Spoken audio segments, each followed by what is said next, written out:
My name is Vera Malone, and I am 34 years old. I am standing in a vineyard reception hall in Sonoma County, California, exposed timber beams above me, string lights running the full length of the room, and 160 guests at round tables draped in sage linen.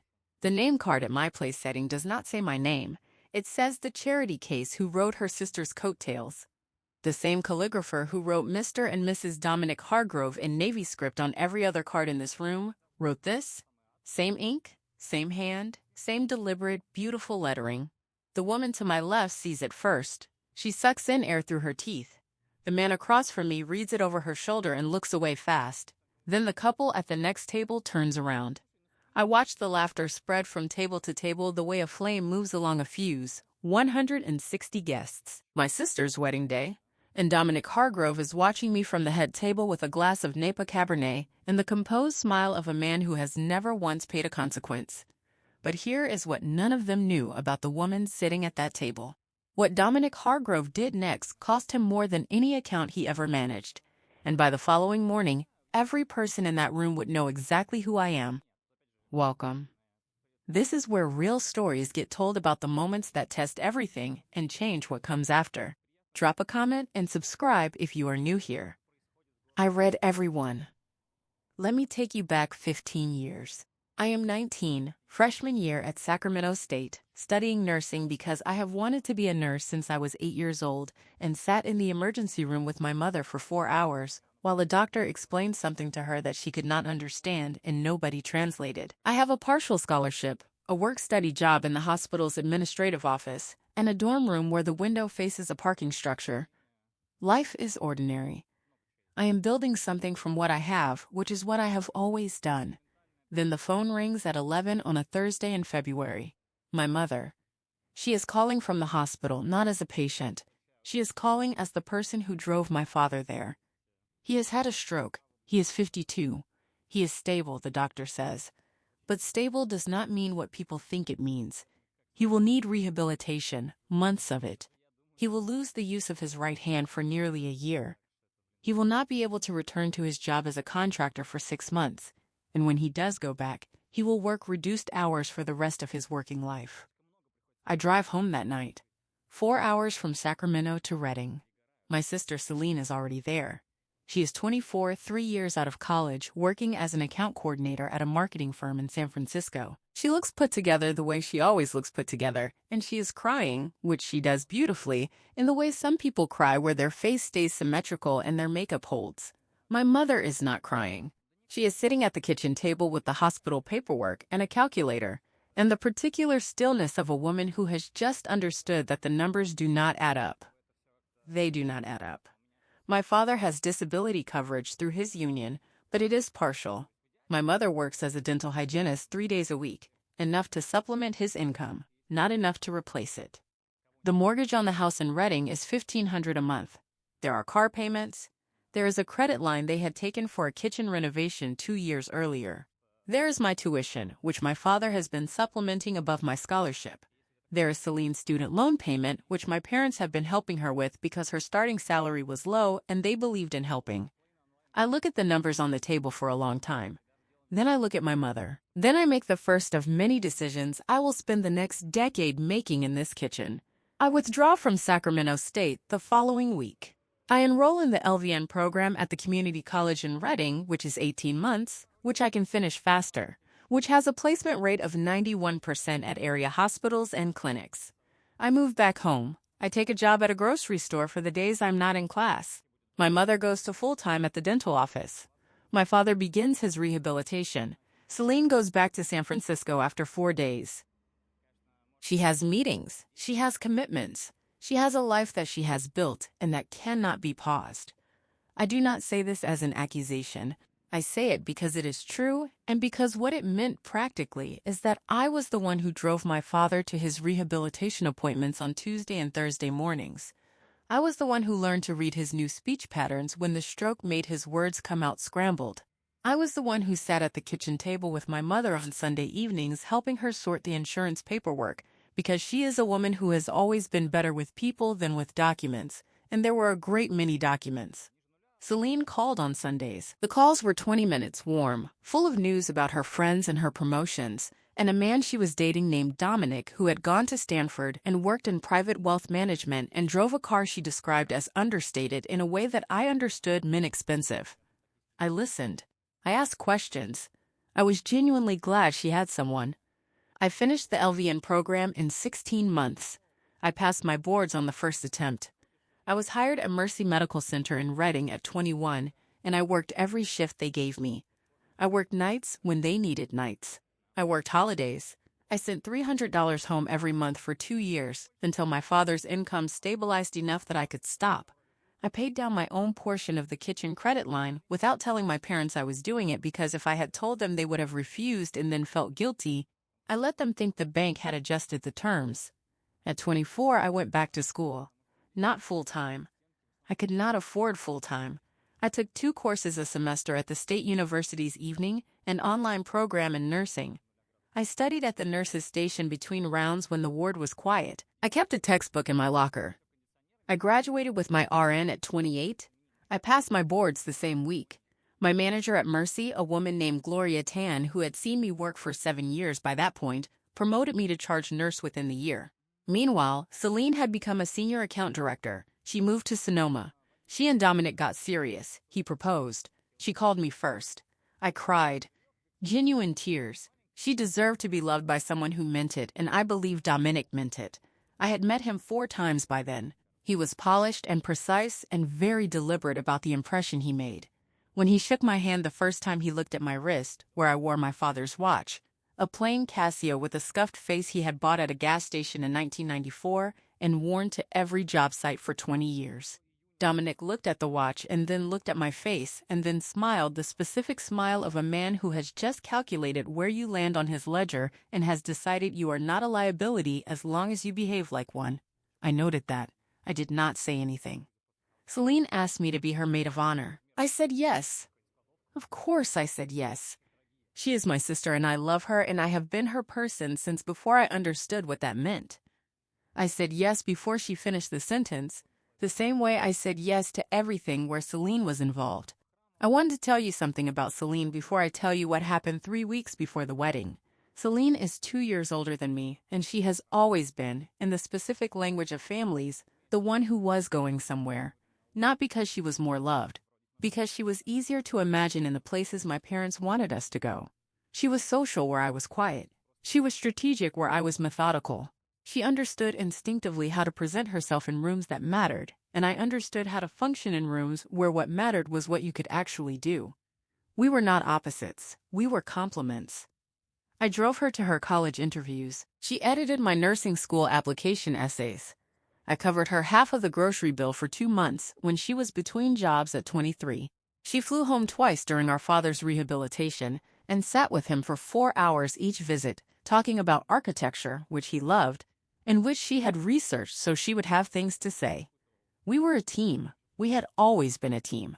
I want you to understand that before I tell you what she knew and what she chose to do with it. The first time I felt the cold edge of Dominic's world was at the engagement party in Marin, held at his parents' home, which was the kind of house that manages the specific trick of feeling both immaculate and lived in, as though a staff exists solely to maintain the illusion of effortless living. There were perhaps 90 people. Rosalind moved through the room like someone conducting an orchestra only she could hear, placing guests in conversations, rearranging proximity with a touch or a word. Dominic's father, Hugh, shook my hand and asked what I did. I told him.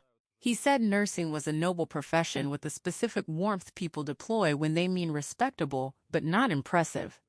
Then he turned to Celine and asked about her campaign work, and the conversation became about her, which was where Celine was most comfortable and where Dominic had maneuvered it. What I did not know until 3 weeks before the wedding was that Dominic had been building a version of me for his family and his world for the past 2 years.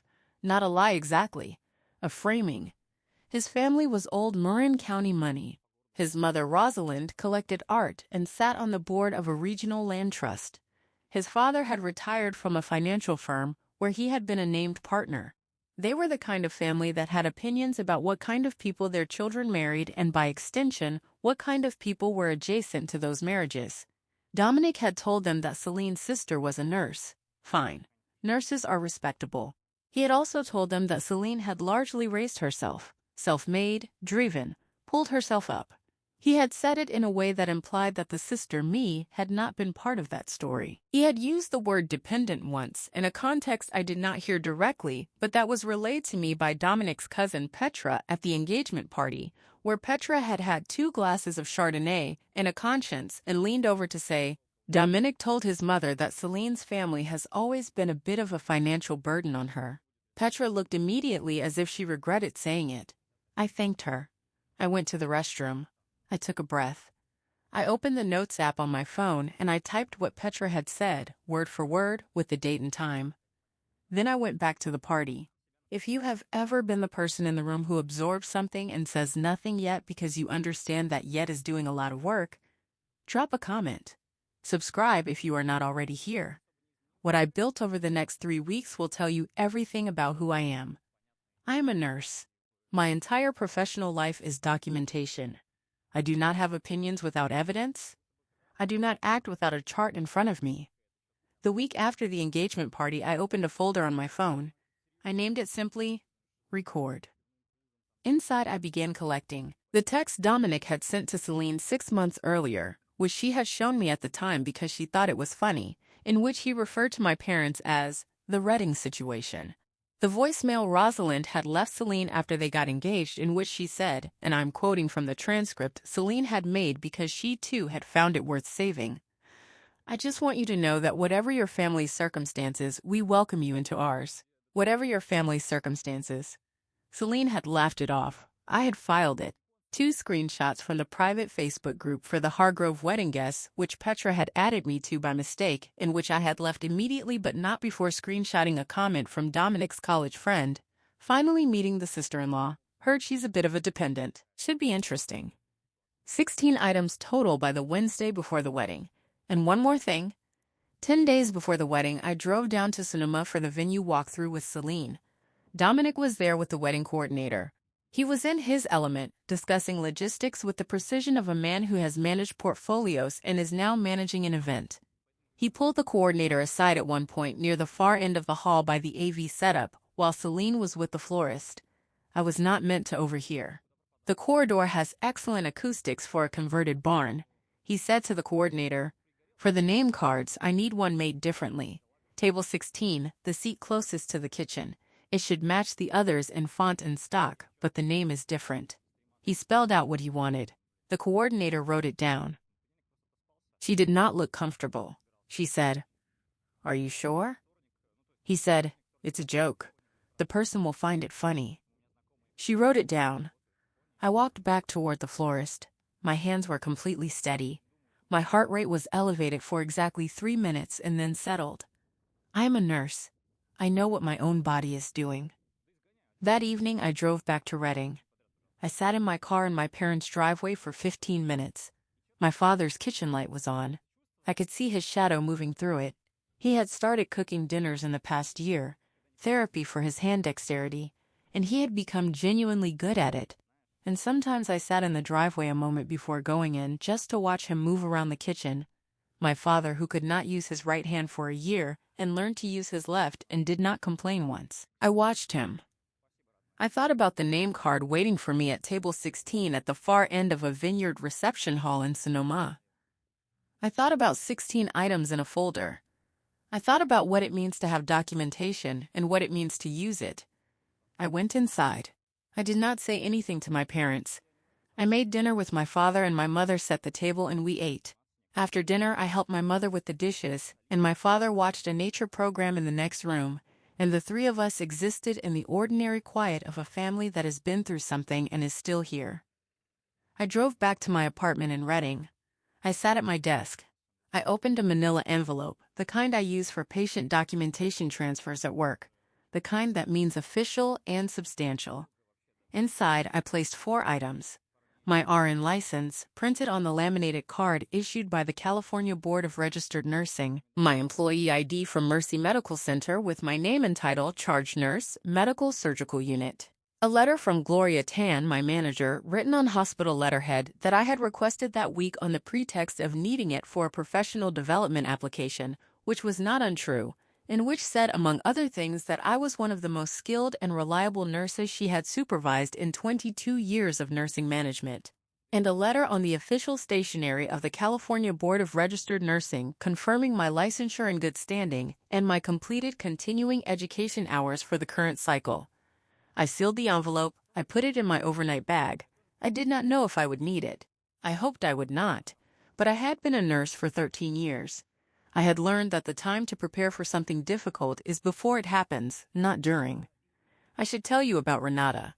She is the one I have not yet mentioned. Renata Gallo, 67 years old, silver hair cut short, reading glasses she wore on a cord around her neck, the kind of woman who showed up to Thanksgiving with 3 dishes nobody asked her to make, and was right to do so because they were all the best things on the table. She was Dominic's aunt, his mother's younger sister, the one who had married a plumber from Vallejo in 1985, and whom the Hargrove family had been faintly embarrassed by ever since. She had been at the rehearsal dinner the night before, seated at the far end of the table near me, and she had been the only person at that dinner who introduced herself with her actual name rather than her connection to someone important. She had sat next to me for 2 hours and asked me about nursing and listened to the answers with the full attention of a woman who is genuinely curious about things. She was the only person at that rehearsal dinner who looked at me rather than past me. When the dinner ended, she touched my arm at the door and said, "You are the interesting one, you know." I said I was not sure about that. She said, "I've been in this family for 40 years. I know where the interesting people sit."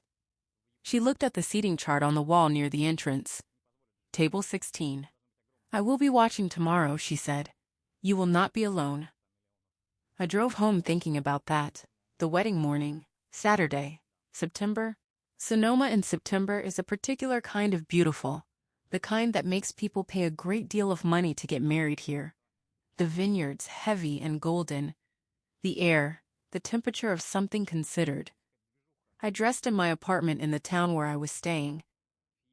The dress was burgundy, fitted, purchased from a brand I had been saving toward for 3 months, because I wanted one thing for this day that was entirely chosen and entirely mine. My mother's pearl earrings, the ones she wore at her own wedding and put in my hands when I turned 25 and said, "These are for when you need to feel held." My father's Casio on my left wrist. Scuffed face, perfect time. I looked at myself in the mirror. I did not look like someone's burden. I looked like someone who had been working since she was 19 and had not stopped and had built something real from what was available. I picked up the manila envelope.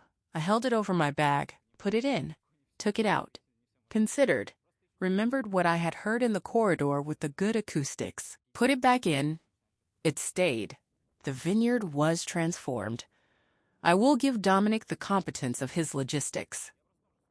The reception hall was open on 3 sides to the vineyard, strung with lights that would come into their own at dusk but were already beautiful in the afternoon September sun. Long tables draped in sage linen, centerpieces of wine-red dahlias and dried wheat and olive branches. The ceremony had been on the lawn, and it had been beautiful, and I had stood beside my sister and handed her the ring at the right moment and watched her face when she made her promises. The particular open expression she has had since she was 9 years old when she is trying not to cry and crying anyway. I had loved her every year she has been alive, and I had been proud of her every day of this one.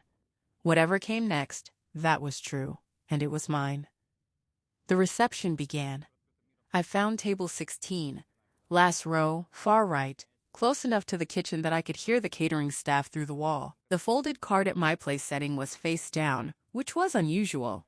Every other card at every other table was propped upright, name visible, calligraphy outward.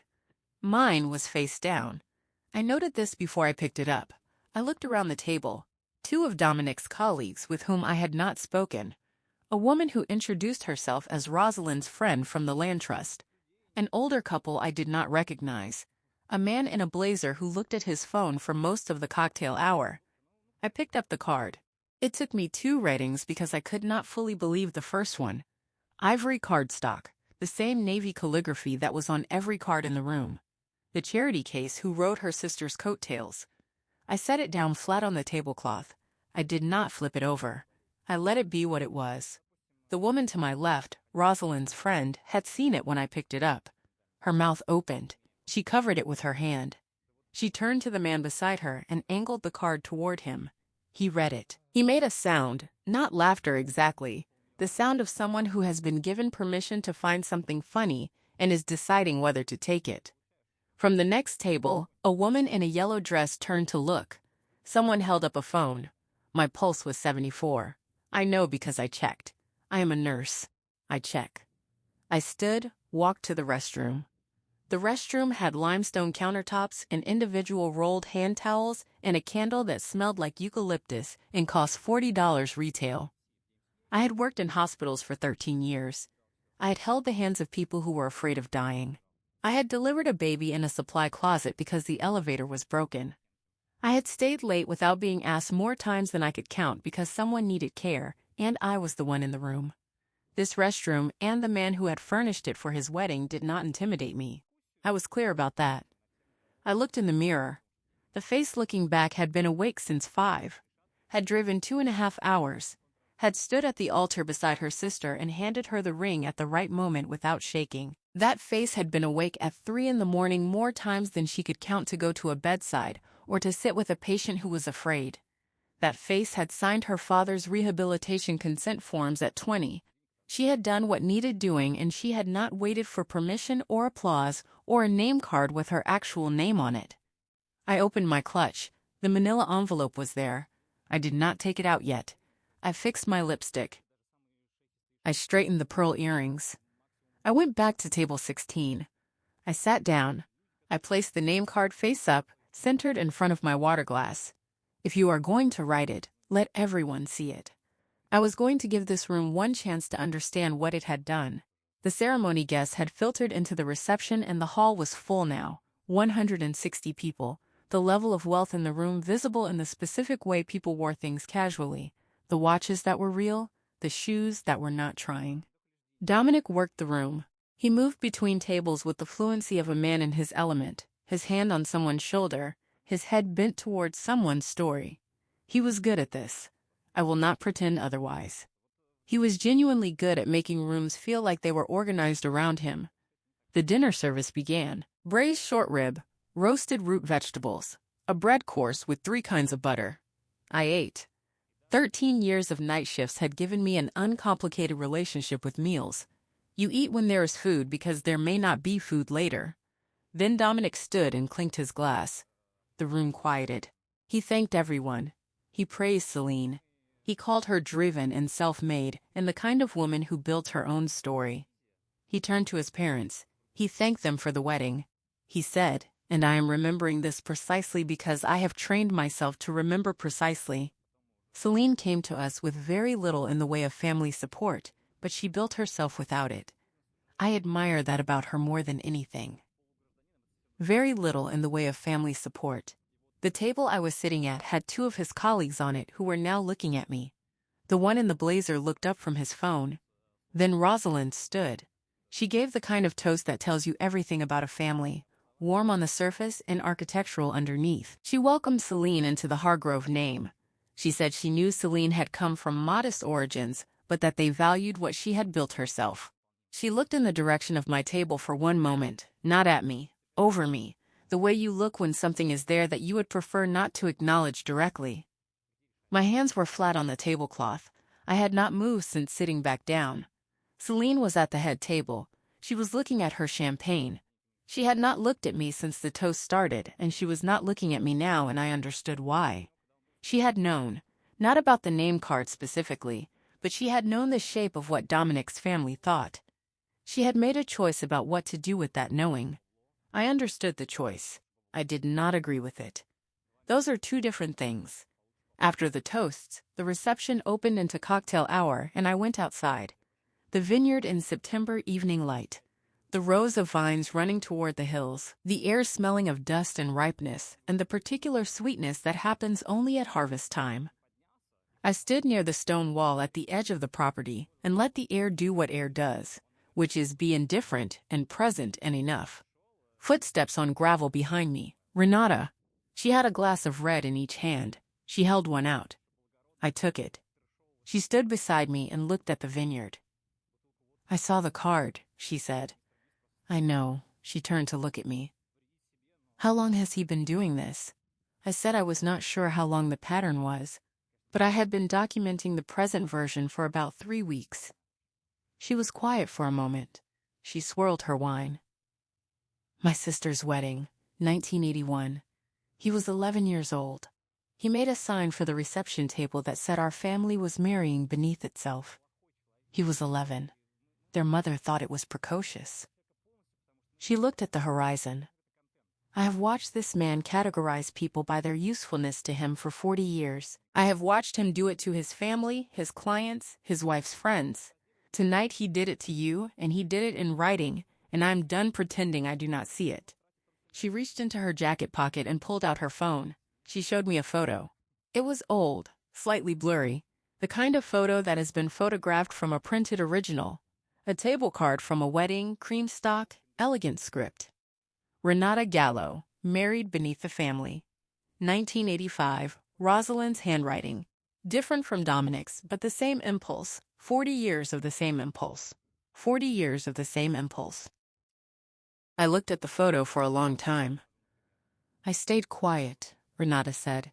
For 40 years I stayed quiet because my sister asked me to, and because I loved her, and because I thought if I said nothing long enough it would stop meaning something. It did not stop. She put the phone away. I have nothing to lose tonight. I want you to know that I am in this room. I am a witness. And if you decide to do something about what was on that card, I will be standing right behind you.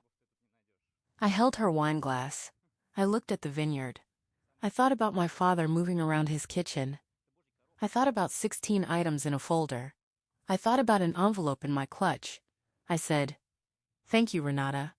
She nodded. We walked back inside.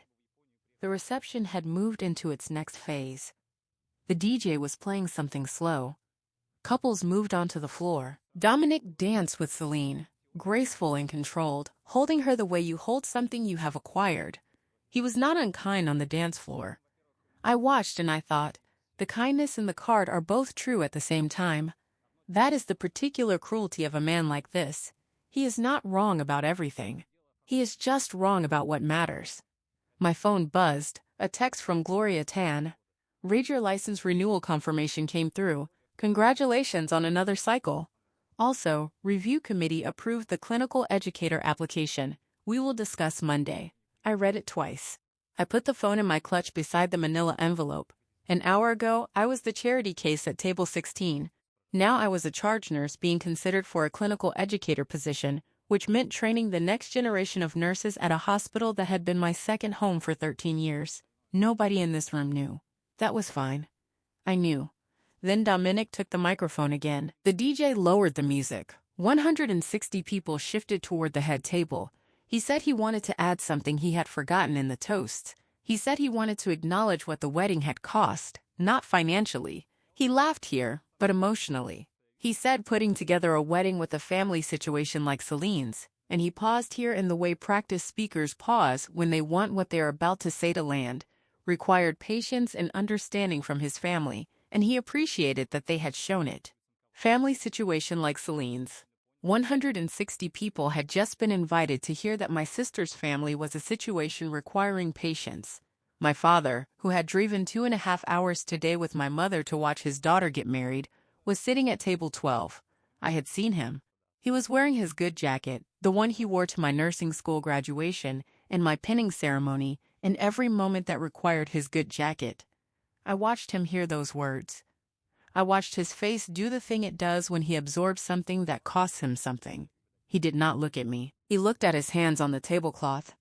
My mother put her hand over his. That was the moment. Not the name card. Not the toast. That moment, my father's hands on a sage linen tablecloth, while a man described him as a situation. That was the moment I stopped calculating whether I would need the envelope and understood that I was going to use it. I went to find Celine. She was not hard to find. She was near the bar, champagne in hand, talking to 2 of her college friends. She saw me coming, and I watched her face do the calculation. I pulled her to the side, to the alcove near the fireplace where the photographer was not. I said, "Did you know about the name card?" She looked at her champagne. "Celine," she said. "He said it was a joke. He said you would laugh." I said, "Did you know before tonight?" She said, "I found out this morning." She looked at me. Her eyes were full. "Vera, I couldn't stop it without," I said. "I know. You couldn't stop it without the costs being too high." She flinched because it was true, and because I said it without accusation, and both of those things hurt. "I love him," she said. "I know," I said. "And what he just said about Dad's hands in there." Her face crumpled the way faces crumple when something lands that they have been bracing for. I said, "I'm not going to make a scene. I'm not going to ruin your wedding. But I'm not going to let this be the story either. What I do next, I need you to trust me." She looked at me for a long moment. Then she said, "I trust you. I have always trusted you." I squeezed her hand. I went back to table 16. I picked up the manila envelope. The DJ was playing something with a good beat, and the floor was full again. I found the DJ booth. I spoke to the DJ. He looked uncertain. I said it was a family tribute, pre-approved. He would find there was no way to confirm that in the next 45 seconds. He nodded. He reached for the microphone. "Ladies and gentlemen, a family tribute from the maid of honor." The music faded. 160 heads turned. Dominic looked up from the conversation he was having. He saw me with the microphone, and his expression did the thing that calculated expressions do when something unexpected is happening that requires recalculation. He took one step in my direction. Renata from across the room stood up from her chair. She did not move. She just stood. "I noticed," I said. "I am Vera Malone. I am Celine's sister. I have been her sister for 32 years. I am going to keep this brief because this is a wedding and weddings are about the couple, not the family. But something was said tonight that I need to correct." The room was the kind of quiet that happens when 160 people are paying full attention. Dominic was still. Rosalind's hand went to her pearls. I said, "My father's name is Robert Malone. He has been a building contractor for 30 years. When I was 19, he had a stroke. He lost the use of his right hand for nearly a year. He relearned to do everything with his left hand, and he did not complain once. He is sitting at table 12 tonight in the good jacket he wears to every important thing. He is not a situation. He is my father." I paused. I looked at table 12. My father was looking at me. His jaw was set, his good jacket. I looked back at the room. My mother worked full-time as a dental hygienist during my father's recovery so that the mortgage got paid. She is also at table 12. She is not a burden on anyone. She is the reason this family stayed standing. I held up the manila envelope. I said, "I am a registered nurse at Mercy Medical Center in Reading. I have been a nurse for 13 years. I am a charge nurse. This is my license." I opened the envelope and held up the card. I have never asked my sister for anything. What I have done is show up every time something needed doing. I set the license on the table beside me. I pulled out Gloria's letter. This is a letter from my nursing manager of 13 years describing my clinical work. I set it beside the license. I pulled out the last item. This is a letter confirming my licensure in good standing. I set it down. Then I reached into my clutch and took out the folded name card. I held it up. When I sat down tonight, this is what I found at my place setting. Same cardstock as every card in this room. Same calligrapher. Same navy ink. I read it aloud. Every word. Slowly. The charity case who rode her sister's coattails. The gasps were not polite. A woman at table 8 covered her mouth with both hands. A man near the center of the room said, "No," out loud, not quietly. Somewhere behind me, someone whispered, "That is not possible," and then the person next to them said, "But the handwriting is the same." Dominic's face had gone the particular color of a man who has just understood that the thing he planned in private is now in public. He took another step toward the dance floor. He said, "Vera, that is not." I said, "I know what it is, Dominic." I did not approach him. I did not go near the microphone again. I set the name card on the nearest table and I walked to table 12 and I sat down between my mother and my father. My father put his hand over mine, the left one, the one he had relearned to use. Warm, steady, present. I did not say anything to him. He did not say anything to me. We did not need to. Then Renata stood up from her table. She did not go to the microphone. She raised her voice, which was the voice of a woman who had been quiet for 40 years and was done. She said, "Dominic, I want to show the room something." She held up her phone. She walked to the nearest table and held the screen toward the guests there. They leaned in. She walked to the next table. She said, "This is a photo of a table card from 1985, my wedding reception." She read it. Renata Gao, married beneath the family. She held the phone so more people could see. Same impulse. 40 years. Different handwriting. Same family. I have been quiet about it for 40 years. I am not quiet anymore. She sat back down. She picked up her wine glass. The room was the kind of quiet where you can hear what is not being said. Dominic looked at Rosalind. Rosalind looked at her hands.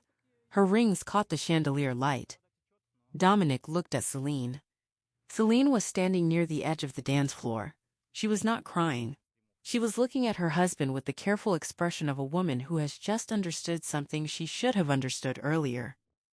Dominic turned toward the room. He started to say something about context, and he started to say something about the evening, and he started to say something about his intentions.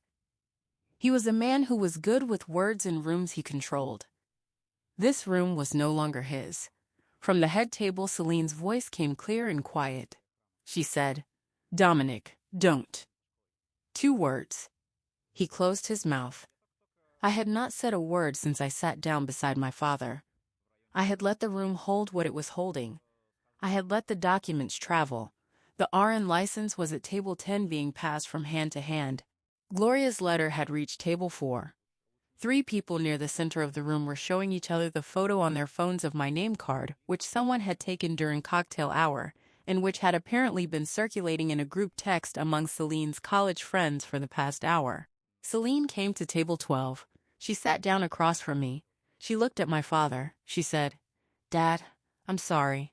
He put his hand over hers. He said, "You didn't make the card." She said, "I knew about it." He said, "Then you'll know what to do next." She nodded. She looked at me. I held her gaze. She said, "I'm going to talk to him tonight. Really talk." I said, "I know you will." I meant it. We did not leave dramatically. We did not count steps. My mother suggested we step outside for air, and my father agreed, and the 4 of us, my parents and Celine and me, walked through the vineyard hall doors into the September evening. The vines in the late light, the air cool now, the hills going dark against the sky. Renata was already outside. She was sitting on the stone wall with her wine glass, and she nodded when she saw us the way a person nods when what they expected is exactly what arrived. My mother said, "Who is that woman?" I said, "That is Renata. She's been doing the right thing for 40 years. She just stopped doing it quietly." My mother looked at Renata and then looked at me. She said, "I like her." We stood in the cool air for a while. My father looked at the vineyard. He said, "Nice wine country." He said it the way he says things that are actually about something else. I put my arm through his. "Yes," I said, "it is." We drove back to the hotel in a silence that was not uncomfortable. My father sat in the front seat and looked out the window at the vineyard roads going dark and said, after about 10 minutes, "Your mother's pearls look right on you." My mother, in the back beside me, laughed quietly. I looked at the window. My father had not said much about the evening, and he would not say much in the days that followed, because he was not a man who needed to process things out loud. He was a man who absorbed what happened and then showed you where he stood by what he did next. What he did the following Sunday was call me and ask if I would come for dinner. He had been practicing a soup. He had found the recipe in a French cookbook my mother had bought decades ago and never opened. He had cooked it 4 times before calling to say it was ready. That was my father. When something had cost him something, he made soup 4 times and then fed people. In the morning there were messages. Celine had called 3 times between 11 and midnight. She texted at 7. We talked all night. I don't have the words yet. I love you. Rosalind called the hotel where Renata was staying at 8 in the morning. Renata did not answer. She texted me from the hotel breakfast. Eggs and orange juice, and I don't care what Rosalind has to say. First time in 40 years. Recommended. Dominic's colleague from Table 16, the one in the blazer who had looked up from his phone, sent me a LinkedIn connection request at 9 with a message. I work in hospital administration. We should talk if you are ever interested in a leadership role. I accepted the request. I did not make a decision about the role. I filed it. 2 weeks later, I signed the offer for the clinical educator position at Mercy. Gloria shook my hand and said, "You built this, not luck, not a shortcut. This." I drove home from work that evening on the same highway I had driven for 13 years. I took the exit toward Reading. I drove past the community college where I had done my LVN program, past the grocery store where I had worked while I was in it, past the street where my parents' house was. I did not stop. I drove to my own apartment, and I sat at my own kitchen table, and I thought about what it means to build something from what is available. It does not look like anything from the outside. It looks like an ordinary person in an ordinary car on an ordinary evening. From the inside, it is 13 years of early mornings and late nights, and a folder on your phone, and a manila envelope in a clutch, and a father's watch on your wrist, and the particular quiet of a woman who has learned that she does not need the room to know what she is worth. The room finding out is just the part of the story that is easier to tell. That is my story. One name card. 15 years of building something nobody was watching, and a room full of people who finally looked at what they had missed. If someone ever tries to write your name wrong, stand up.